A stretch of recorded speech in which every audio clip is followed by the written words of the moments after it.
मध्यंतरी एक बातमी आली होती, अनेक जिल्ह्याचं विभाजन होणार आहे, अनेक जिल्ह्यांचं विभाजन होणार आहे. नाही करणार असेल तर सांगतो मी, तसं माझा काही उल्लेख नाही. जर करणार असेल, पेपरला बातम्या होत्या, न्यूजला बातम्या होत्या,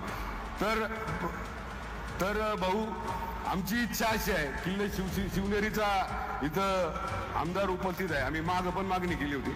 भाऊ ही छत्रपती शिवाजी महाराजांच्या पदस्पर्शानं जन्मानं पाहून झालेली भूमी आहे. तर जर जिल्ह्याचं विभाजन करायचं झालंच तर एका जिल्ह्याला नाव शिवनेरी असेल द्यावं, असे आमची तुम्हाला या ठिकाणी मागणी आहे. एक मी आपल्याला सीएम साहेबांच्या देखत सांगतो, आता मला योगेश पण सांगत होता, कुणीतरी बातम्या उठवतो आता 26 जानेवारीला 21 जिल्हे जाहीर केले जाणार. एकही जिल्हा जाहीर केला जाणार नाही. सध्या आहे ते व्यवस्थित चाललेलं आहे. ज्यावेळेस वाटेल त्यावेळेस सरकार निर्णय घेईल, परंतु उगीच कुठल्या तरी बातम्या देऊ नका. काही बातम्या देतात. परवा काय बातमी दिली, अरे एकनाथराव शिंदेंनी घर खाली केलं तर मुख्यमंत्री तिथं जात नाहीत वर्षावर. त्यांना काय घेणं देणं मुख्यमंत्री कधी जायचं कधी नाही ते. आणि वर म्हणले आता ते पाडायचं आणि तिथं नवीन बिल्डिंग बांधायची.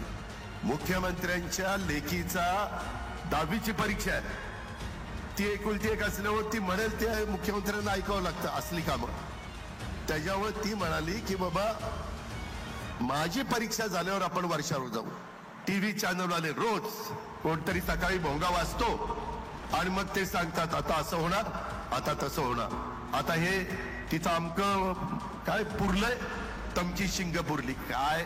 अरे राज्याचं हित कशात आहे ते बघा ना, राज्याचं भलं कशात आहे. परवा डावोसला जाऊन मुख्यमंत्र्यांनी 16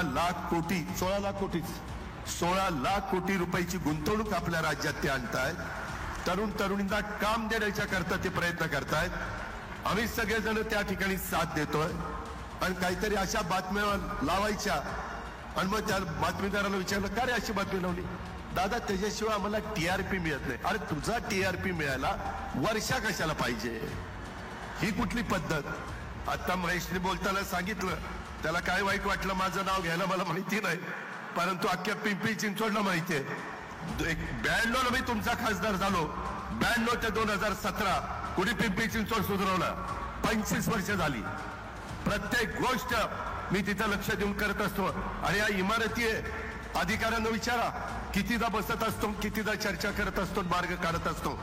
शेवटी आपण युतीमध्ये आहोत. ज्याने चांगलं केलं त्याला चांगलं म्हणायला शिका. एवढं काही कंजूसपणा दाखवू नका. मी तरी दिलदार आहे, ज्याने केलंय त्याला मी त्याचं क्रेडिट देत असतो. आयुक्तालय मला वाटतं 15 ऑगस्ट 2018ला मुख्यमंत्री त्यावेळेस होते, त्यांनी केलं. आणि आयुक्तालयाची बिल्डिंग आता त्या ठिकाणी होते. त्या बिल्डिंगला शोभे कितीदा बसलो आपण, कितीदा प्रयत्न केला. त्याच्यामुळं हे पिंपरी चिंचवड हे आपल्या सर्वांचं आहे. की अजित पवार यांच्या प्रतिक्रियेवर तुमचं मत आपल्या कमेंट बॉक्समध्ये लिहायला अजिबात विसरू नका. आणि असेच नवीन व्हिडिओ पाहत राहण्यासाठी आपल्या मराठी एल्गार या YouTube चॅनलला सबस्क्राईब करा. धन्यवाद.